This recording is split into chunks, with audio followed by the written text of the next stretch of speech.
Mbukeli masingene sonke kule yure yesibini yenkqubo ukuze ke ube nako ukubona namanye amanqaku ekukhona siza kuphathela wona ukususela kaloku kulo mzuzu kuya phambile. Ukanti ke nanga abesinawo kwiyure yethu engaphambile. Ugqirha Blade Nzimande ubhengeze inkqubo entsha yenkxasomali eza kunceda abafundi kwidyunivesithi nabo ke abakwi-TVET colleges. Lamkelwe ngezandla ngezishushu iqela ebelimele uMzantsi Afrika kwityala ngakuSirayeli. Sangena sakulukudela ehoreni lesibili lohleli ekhaya Jikelele. Ngeke uzusho ukuthi umsomluko ngendlela nje uhlelo olushelela ngayo. Hayi uyabona njengoba kuvulwa nje izikole wembukeli uzozozwa ke hayi ziningi izinto ziyeza. Uyabona khona ngixoxela nje uthi cha ubhuti wakhe uyiphoyisa. Mengabe yiphoyisa kangithi niyazibheka ukuthi seqala unyaka manje ngoba kuvula izikole sefika ukuthenga ama uniform.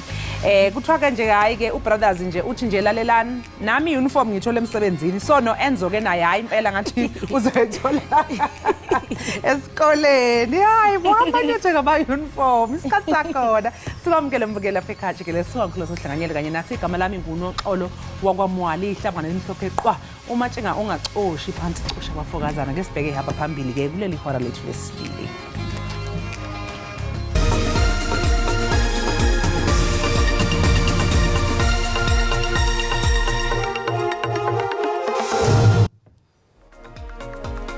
Iintsapho zalamalungu e-ANC asweleke kwingozi yendlela ibisingise kumsitho we-ANC embombela zikwazile ukuchonga imizimba yamalungu azo. Izidumbu zichongwe kwisibhedlela sasePietersburg kwiphondo laseLimpopo.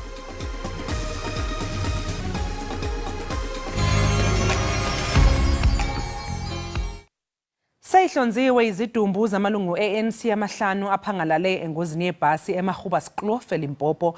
Imndeni yabaphangalele ihlonze idumbu zabathandiweyo bayo esibhedlela ePietersburg ePulukwane. Amalungu ANC abesuka ebuhlokwa elibangise embombela ukuyothamela umgubho we-ANC wokuhlanganisa iminyaka eyi-112 selokhu leli qembu lasungulwa. Imindeni yabashonile ibikhungathekile ngesikhathi kuhlonzwa izidumbu. Abathandiweyo bayo bashone engozini yomgwaqo ngomgqibelo eMagubaskloof belibangise embombela embhiyozweni we-ANC wokuhlanganisa iminyaka eyi-112 leli qembu lasungulwa. We got a visit from the African National Congress Molamula sub-region and then to come and tell us that out of the people that were on the scene, out of those 5 people, then they suspect that 5 of them will be our loved ones. Kuzothi maphakathi nesonto elizoqala abezempilo bakhiphe imiphumela yokuhlolwa kwezidumbu. We are expecting them to bring their ID and the IDs of our loved comrades that have departed, so that together with South African Police Services who are already here, we must start with the positive identification process, so that immediately when we are done, our pathologists must start with the postmortems or autopsies. Abagibeli abangama-57 bangeniswe ezibhedlela ezahlukene kanti abayishumi basathola usizo lwezempilo. We can indicate that out of the 57, only 4 it remains admitted in Gapane, 1 in Van Velden Hospital, 2 here in Mankweng, and also 3 in Letaba. Imindeni izoqala amalungiselelo okungcwaba uma sekuphothulwe imibiko yokuhlolwa kwezidumbu. Umphathiswa wemfundo ephakamileyo inzululwazi nobuchwepheshe ugqirha Blade Nzimande ubhengeze inkqubo entsha yenkxasomali yemali mboleko eza kunceda abafundi abakwidyunivesithi kunye nabo abakwikholeji i-TVET. Le nkqubo ke yenkxasomali yeebhiliyoni eziyi-3.8 iza kunceda abo bafundi bangakwaziyo ukuxhamla phantsi kwe-NSFAS kuba ke abazali babo befumana imali engaphaya kwe-350,000 rands ngonyaka. Ungqongqoshe uNzimande udalule ukuthi lolu hlelo lwemalimboleko kubafundi luzolawulwa ngaphansi kwesikhwama se-NSFAS. Isigaba salo sokuqala sizoqala kuwona lo nyaka. We have committed as government the initial capitalization fund totaling 3.8 billion rand to support the loan scheme in 2024 for the missing middle. 3.8 billion rand. This amount comprises of 1.5 billion from the National Skills Fund and 2.3 billion from Sector Education and Training Authorities, SETAs, This amount, we estimate, will fund 47% of the missing middle students. Inyunyana yabafundi iSouth African Union of Students ikholelwa ukuthi isimemezelo salolu xhaso lusha lwabafundi sinyathelo esisemqoka kakhulu. On average, a student will spend almost 120,000 per annum for their fees, advances, and other things. So it becomes very difficult for the parents to sustain that. And as a result, the students are actually finding themselves without funding, and most of them, they've had to drop out. And actually, even as we speak about the student debt, many of those that have this debt are actually coming from this particular missing week because they are, they are unable to service that debt. Even when it comes to the registration, universities are telling them that they must pay the previous debt before they can even be registered. Njengoba ungqongqoshe ebeqhubeka nesithangami nabezindaba ngaphakathi, ngaphandle kwamahhovisi, i-Action SA ibiqhuba umbhikisho wayo wokuzama ukuphoqelela ukuthi uNzimande ashiye phansi njengongqongqoshe ngenxa yensolo zokuthi igama lakhe nosihlalo webhodi le-NSFAS u-Ernest Khoza bayathinteka kulabo abagwazelwa yinkampani eyihlomula ngamathenda ku-NSFAS.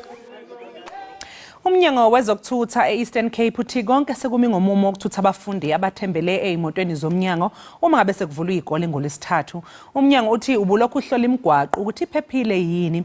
Nokho-ke i-Democratic Alliance kulesi sifundazwe ithi umnyango uzophelelwa imali yokuqhubeka nalolu hlelo ngoba ubungahlelile kahle. Umbutho ophikisayo i-Democratic Alliance uthi uxhalabile ngenkqubo yokusewa kwabafundi ezikolweni. Lo mbutho uthi le nkqubo yaphelelwa imali ngoNovemba wonyaka ophelileyo. Kwaye oku kubangele ulibaziseko ekubhataleni abo basale nkonzo. Democratic Alliance has warned the department when they tabled their budget in April that was hopefully inadequate and insufficient to fund this program until the end of the financial year.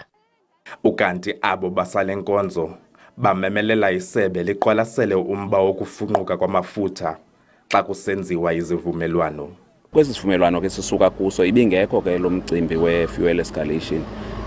As a result ibisichaphazela kakhulu lonto ngoba qho kunyuka amaxabiso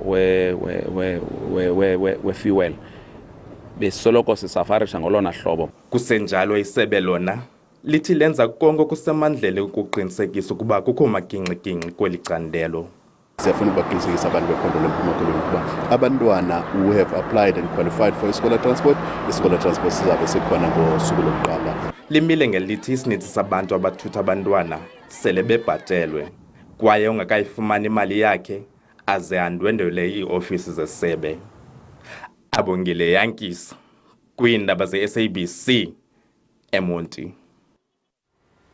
Lamkelwa njengamagorha eqela lamagqwetha belimele eli kwityala lokubhubhiswa kwesininzi eGaza lilizwe laseSirayeli kwinkundla yezizwe ngezizwe eNetherlands. Isirayeli zikhaba ngawo mane izityholo. Amanye amalungu aleli thimba labameli amukelwe njengamaqhawe esikhumulweni sezindiza i-OR Tambo eGoli.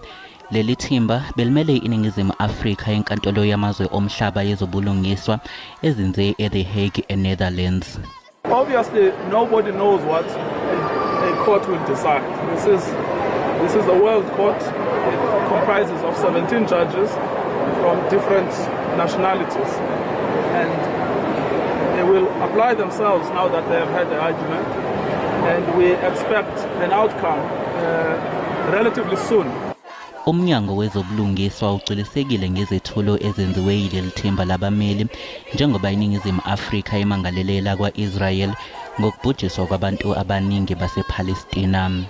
South Africa remains at the disposal of the court for any supplementary information that they may require. So this was about provisional measures, which if the court comes out in the next 10 days or 3 weeks will be about whether provisional measures are granted. Abantu bakuleli baphume ngobuningi babo ukuzokwamukela leli thimba kanti bayazigqaja ngomsebenzi walo. We are so proud of our team that represented us at The Hague. We need to stand against oppression irrespective of where it is, and we need to talk out about the atrocities that Israel has committed against the innocent Palestinian civilians. Njengoba umhlaba usibheke ngabomvu isinqumo saleli cala, labo abeseka elakwa-Israel bathi leli yazwe linalo lonke ilungelo lokuzivikela. An obligation of every government and every part of societies to protect innocent citizens. And South Africa would do well to protect their own citizens. And the government of Israel is doing exactly that. Unkosazana Dlamini Zuma usememezele ukuthi uzothatha umhlalaphansi esikhundleni sokuba yilungu le-ANC ePhalamende emva kokhetho likazwelonke. uDlamini Zuma unqabile ukubuzwa mayelana nabasohlwini lwamalungu e-ANC azosebenza ePhalamende. uDlamini Zuma waba lilungu lePhalamende emva konyulo lwenkqubo yentando yesininzi waze wabamba izikhundla eziliqela zobuphathiswa. Eyona ndima anconywa kakhulu ngayo kukulungisa isebe lemicimbi ekhaya lisebenze ngendlela eyiyo. Kwakuphambi kokuba enyulwe njengenina lokuqala ukuchophela ikomishoni yembumba yeAfrika. I'm going to Addis Ababa not as a savior but as a humble servant of the continent.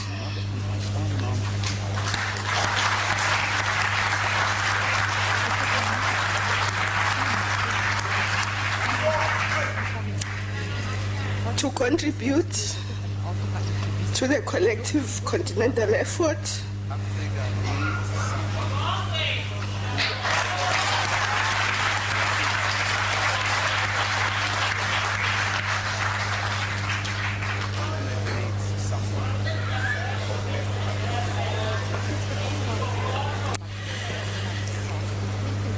Don't worry, I cry when I'm happy, I cry when I'm sad, and today I've got both.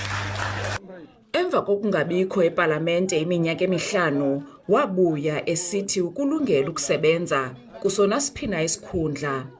I've been informed by the Office of the Chief Whip and the SG of the ANC that I'm coming here to be a member of Parliament. Wayengekho ngexesha iNational Assembly ivotela ukwamkela ingxelo engokususwa kuka-Advocate Busisiwe Mkhwebane njengomkhuseli lontu. Ndingululama Amatya weendaba ze-SABC eParlamente eKapa. Vukeli masithi qho sibhatala amatyala kodwa ke xa sibuyayo awufuni tu ukuphoswa. Ewe kaloku ngumvulo sawuvula ngayo kaloku A Poem and Song bathi bona in South Africa. Ungagungqi siyabuya emva kwale ntengiso.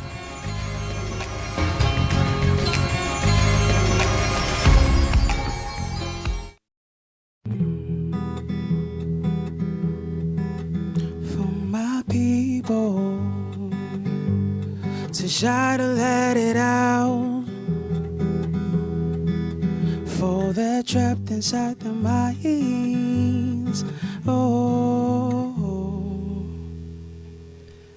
in the heart of gold, the young and the old, not so brave and bold, to unleash authentic stories still untold. Not only on weekends do cases go cold. A week ends with no enough resources for the cops. Mortuaries never run out to cover one more corpse in South Africa. For the world is full of love, for the world is full of love. For you got to reach it out, for you got to reach it out. For love.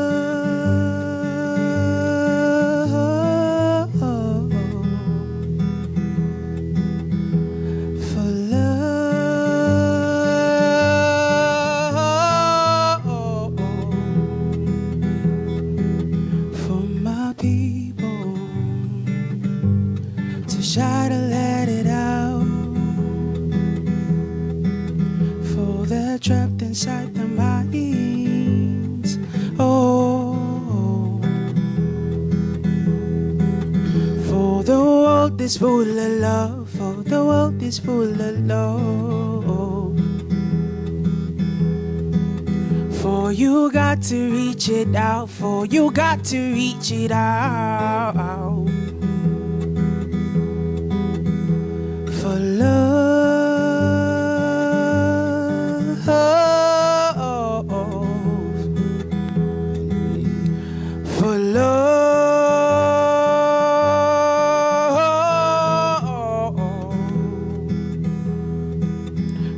my people.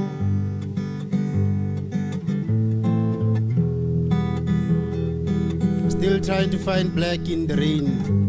It does rain. Lifeless bodies, we still can't feel the pain go. Media trendsetter once told us this color does matter. An edited history left a lot still a mystery. This depiction is still a fiction. Racism is an economical privilege, a plain sight pandemic on blind sight.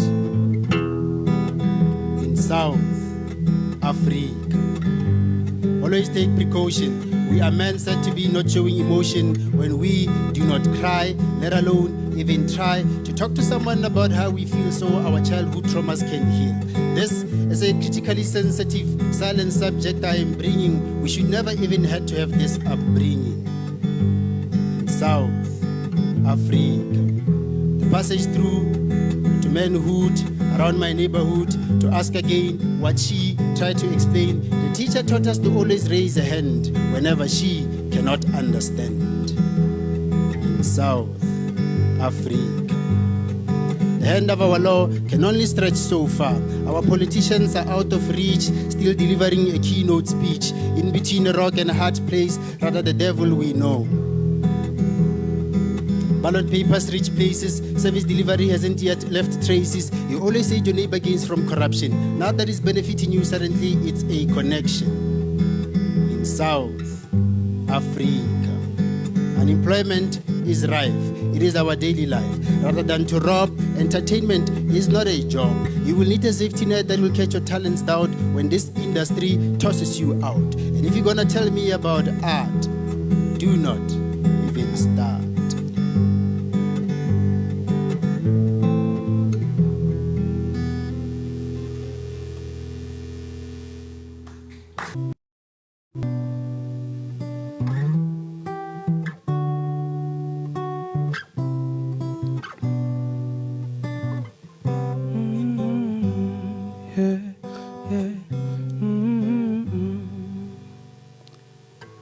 Since you let me go, well, I don't need to memorize. Well, I don't need no money. Well, I don't need no fame.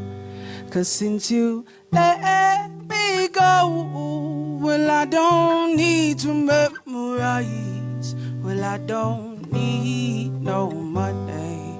Well, I don't need no fame. Without you,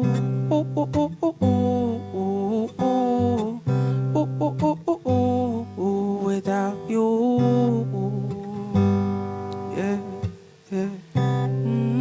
Ile ka ithaya ka gore ke mabarebare malobanyane mo a maabane kutlwa bagolo ba e bua ba re o e gapa le namane ga nkitla ka nagana gore ke tla iphitlhela ke le mo seemong se gang ga jana ke nnayo maikutlo a tsaile karolo ga ke itse tharabololo kgotsa kgone ke a itse fela ke tshaba mollo o nka iphitlhelang ke le gareng ga one ga nka se tshameke le kgakala go santse go ise go nne go be bollo ka gonne le marufa ka thiba ga gore e tlana ga mogolo ke gore ke tshaba go tswa ka magoro go tlatla go nna go ba thata ga re tlotla go batlana ya ba potso e thata e nna gore re ne re sa nne mmogo ga ile gore re a ratana ga jaanong ke dikeledi baetapele ba ile ba bua gore go tla nna maimapeleng go ka nna boreledi motlhomong ke ka jana go leng thata gore re nne babedi a lorato ke lone leo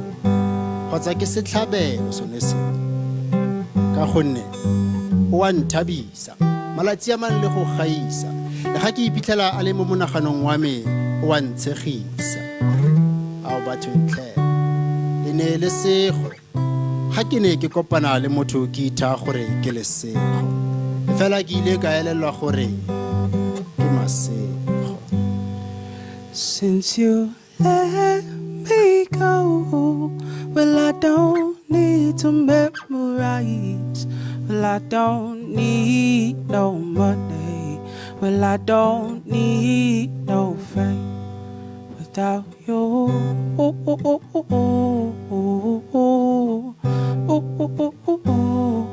without you.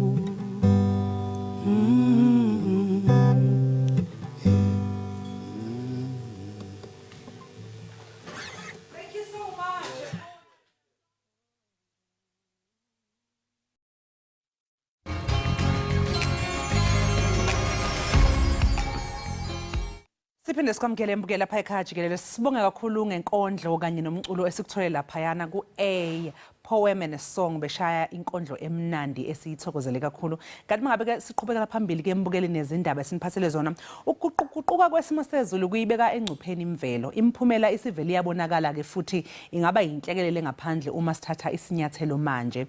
Inhlangano yezizwe yamemezela ukuthi ukusabela kulesi simo ohulumeni inhlangano ezisebenzisana nohulumeni kumele zisebenze ngokubambisana ukuze ziqhamuke namasu okubhekana nezinsongo zokuguquguquka kwesimo sezulu. Phakathi ke kokunye indlela eziningi zokulwa nokushintsha kwesimo sezulu ukusebenzisa kabusha kwemikhiqizo phecelezi ke i-recycling ukuze phela kunciphiswe imfucuza.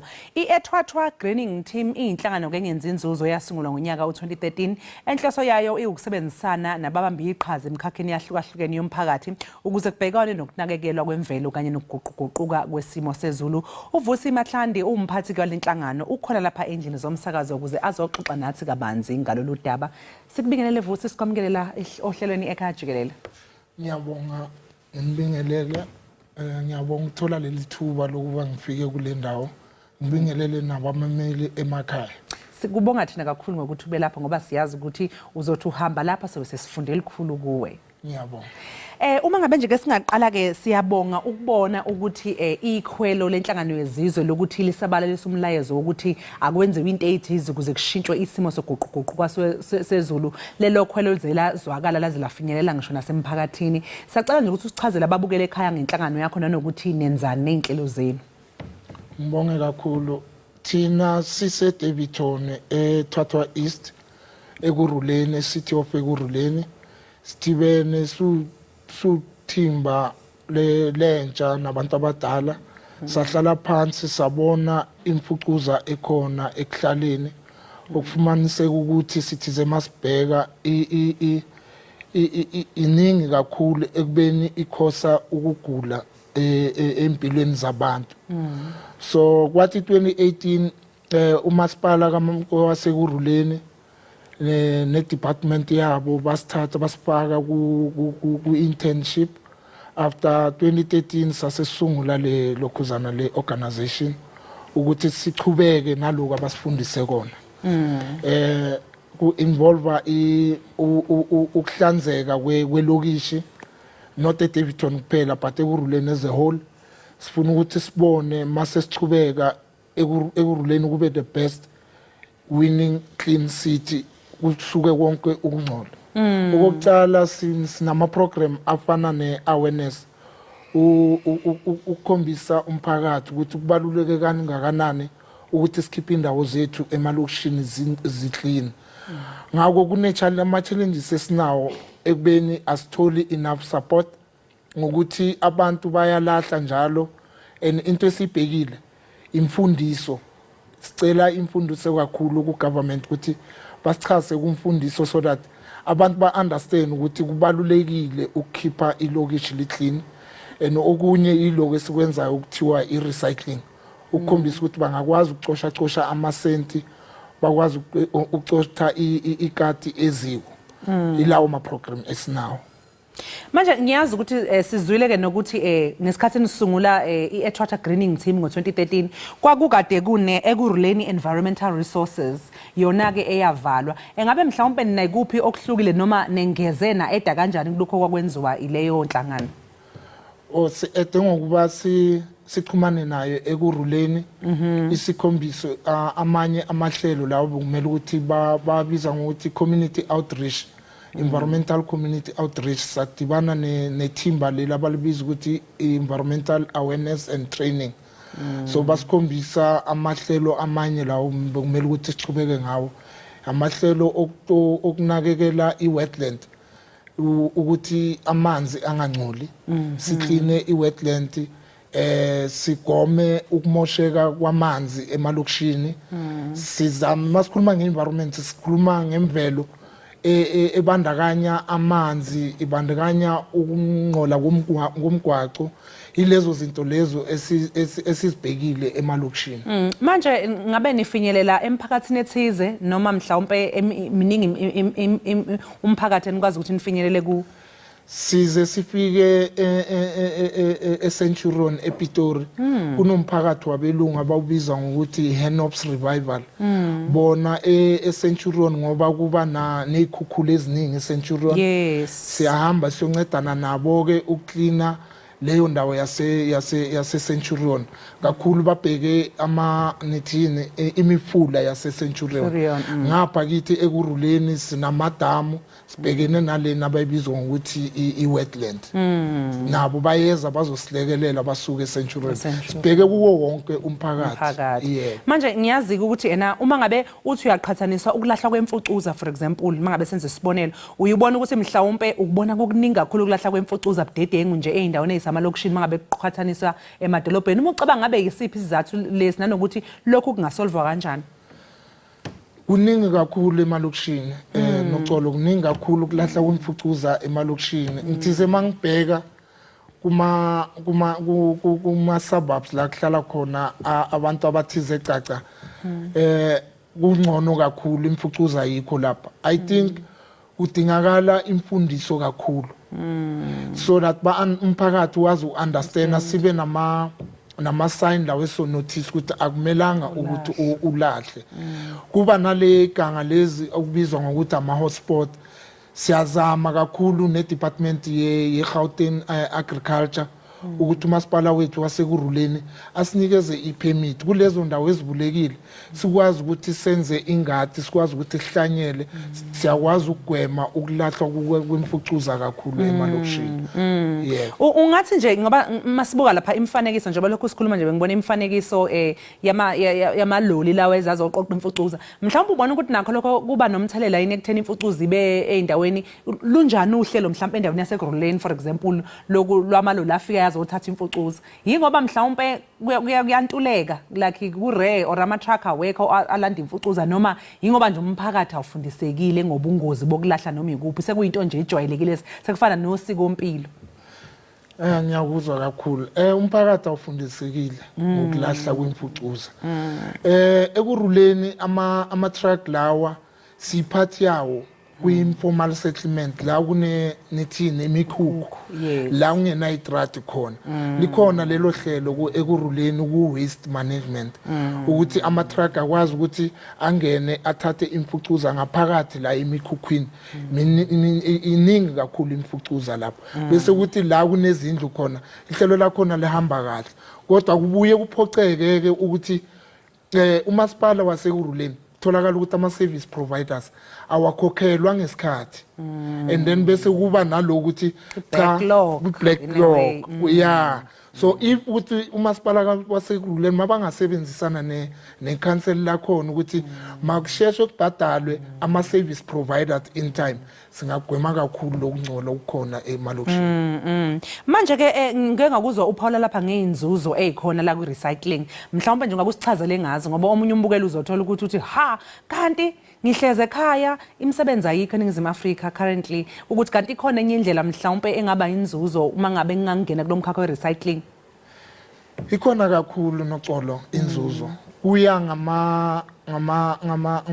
ngokudayisa kumele ukuthi ucompare ukuthi mangithethe iplastic i-clear plastic iyabhadala uwazi ukuthi ngiyimikisa kuyiphi department or kumuphi main supplier and then ubheke ama price akhona aya reflect aya fluctuate so that uyakwazi ukuthi mawenze i-mix load mangikhuluma nge-mix load uthethe iphepha wathatha oku-recyclable yiko lokho kwenza imali ngelanga mhlambe mawenze i-200 rand or 300 rand kuyakhombisa ukuthi ngenyanga mayiphela usuyihlanganisa le mali kuba imali ebonakalayo kuba yisalary and abantu abakwazi lokho abakunaki ngoba uthi noma uhamba emgwaqeni ubone kakhulu laba mhlawumbe laba abafana laba abanye uthola ukuthi mhlawumbe babhema inyawupe noma abanye abahlala emgwaqeni kuyibona abaqhamuka ney'nqolo ey'nkulu baze bashishilize ngemgwaqo behamba nazo lezi inqola lezi kanti bona bayazi ukuthi ngoba bathola inzuzo bayakwazi ukuphila ukuthi kungabi imithi yokuthi mhlawumbe kuze kucatshanga ukuthi labo bafana kuphela abaqwa bangakwazi ukuqoqa imfucuza nanoma ubani nje osemphakathini indlela le enye ongaba yenye indlela yokuyiphilisa kakhulu kanye ne department ye province eGauteng bathi ni GTAT iyasupporta kulabo abazimisele labo abazimisele ukuthi ba committed ukuthi bangayenza i-recycling banikeza kakhulu ngesupport yama-scale banikeza kakhulu ngesupport yamalokhuzana nithini ama-cage ukuthi ukwazi ukufaka ucoce kahle i-box lakho so that mawuhamba uyodayisa sewuyazi ukuthi ivolume yakho ingaka sengiyodayisa malini nocolo kanye okunye futhi kunamagatsha amanye lawa ama-stakeholders like abo-petco bayasupporta also but bafuna ukubona ukuzimisela kwakho yebo mawungabheka emalokishini abantu abaningi mawufika emathaveni uthola ubaba babangisana ngethini ngoba bayazi ukuthi ithini liyabhadala bayazi ukuthi ican liyabhadala so bengithanda ukuthi umphakathi emakhaya mabacale basungule amabhizinisi lawo e-recycling and then bakwazi ukuthi bathole i-support inside even kumasipala wethu uyasupporta i-recycling kuthina kuma-informal settlement ekuruleni umasipala u-waste cha ngabe ngicamba manga usinikezile nama-container ukuthi sikwazi ukucoca le waste i-recyclable sibeke lapha phakathi manje-ke mhlawumpe makukhona-ke bhutvusi abafisa nje ukuthi bangene kulo mkhakha noma abafisa ukuthi baxhumane nani mhlawumpe omunye mhlawumpe ngabe ufuna ukubuza nje ukuthi wena waqala kanjani ukusungula le nhlangano nami ngayisungula kanjani emphakathini wangakithi bangakuthola kuphi ikhona inombolo le bangithola kiyo I think ngayisho or is it 078 657 3879 ngayiphinda futhi 078 657 3879 kanti siba nawo amanye ama-session ukuthi sikhuthaze umphakathi siyaba nama-session sikhombisa ukuthi i-recycling ibaluleke kanjani namanje i-University yase-Vaal Technikon bengi-attende i-course yokuthi bakwazi ukusifundisa ukuthi imali uyiwonga kanjani mawenza i-recycling ngoba phela nakho lokho kubalulekile uthola ukuthi uzohamba ukuthi uthole load yakho uhambe usiyo-recycle lapho uthole low 500 otholayo kodwa uma ungabe uzowuthola futhi namhlanje uphinde usebenzise namhlanje futhi kusasa futhi awusekho sekufuneka uphinde wenze into eyodwa kungcono kanti uma uzokwazi ukuthi kube nohlelo futhi because wawuhlelo oluhle-ke lolo ukuthi lukwazi futhi-ke nokuthi lifundise abantu ngokuthi uma usuyenzileke imali iyonge kanjani phela ukuze uzokwazi ukuthi uyibone nento yenzayo kakhulu ya kulokhuzana kwi-environment into esiyinakekele kakhulu kwimvelo sikhala ngokushisa kwamatayera elokishini intuthu lena mase iphakama iyale phezulu esibhakabhakeni ibuye iguquke kube bayibiza yini kuba ile mvula lena erusile engcolile sibiza ngokuthi acid rain and ibanga inhlupheko ngoba mawuthi uyahlanyela imifino yase yanethwa ile yamvula ehlangene I think kubaluleke kakhulu siyabonga kakhulu nje nokuthi-ke usifundise usazise nabantu-ke nginesiqiniseko sokuthi bazoxhumanani sibonge kakhulu bhutvusi ngesikhathi bonga mina noxolo siyabonge kakhulu lowo-ke umbukeli-ke bekuwuvusi uvusi-ke umbukeli besixoxisana naye mayelana nemvelo i-recycling njengoba nje benenhlangano inhlangano ithi ethwathwa greening team iyona-ke umbukeli okuyinhlangano engenzi inzuzo exoxa nasi nje ngohlelo lwabo kuhloswe ngalubhekana ney'nkinga zokuguquguquka kwesimo sezulu kanye futhi-ke nokunakekelwa kwemvelo asike qu-8 lo mbukeli siyabuya emva komzuzwana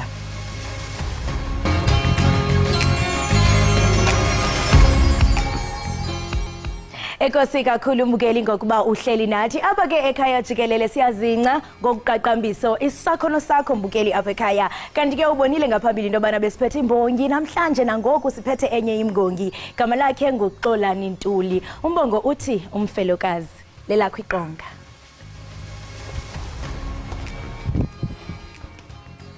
umfelokazi umama sekaphenduka umfelokazi lamadoda afela ngaphakathi Mtaka mama siyalila isalukazi mihla namalanga ilongidlungulo kwengane nokubulawa kwabafazi.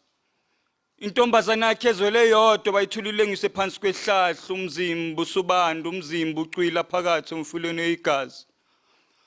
kwakhala nyonini madoda ndini ngithi senikhohliwe ukuba ningamakhanda emizwa ukubhubha komqondo ukubhubha komuzi mntaka mama izolo ebusuku ngizwe esifazana lile sikananda athi ngisizeni bangibamba inkunzi mamela bayithatha imali bayithatha imbali bayihlukumeza ngocansi bawuthatha umphefumulo impande bazihlanganisa nabaphansi ayihlale phansi ibamba umthetho ngoba kuhlula amadoda akuyabikwa ngisiza ungamshawa ungambulali maye kuhlula mbuyisele ekhaya intombazane engakhali ifele embelekweni kusinde ekhasayo owami umama wadlengilwa ngulusana abanye bafethu bangakazala kuyonakala amadoda akithi ngithi usemdala ngeminyaka kodwa namanje usakhala